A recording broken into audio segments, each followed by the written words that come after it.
আজ রান্না করলাম বিয়েবাড়ির স্টাইলে 20 পিস চিকেন রোস্ট। প্রথমে রোস্টগুলো ধুয়ে পরিষ্কার করে লবণ মাখিয়ে গরম তেলে হালকা করে উল্টে পাল্টে ভেজে তুলে নিলাম।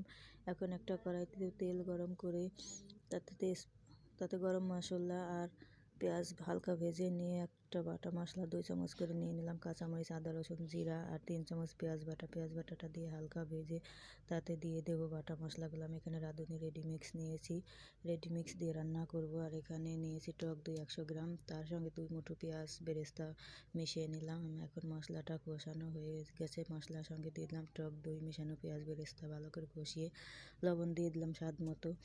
এখন মশলাটা দানা দানা ভাব এসে গেছে। এখন মশলাটা কষানো হয়ে গেছে, 1 প্যাকেট গুঁড়া দুধ গুলিয়ে নিলাম আর রোস্টের মশলাটা দিয়ে রোস্টগুলো দিয়ে ভালো করে নেড়ে ছেড়ে ঢেকে অল্প পানি দিয়ে সেদ্ধ হতে দিলাম।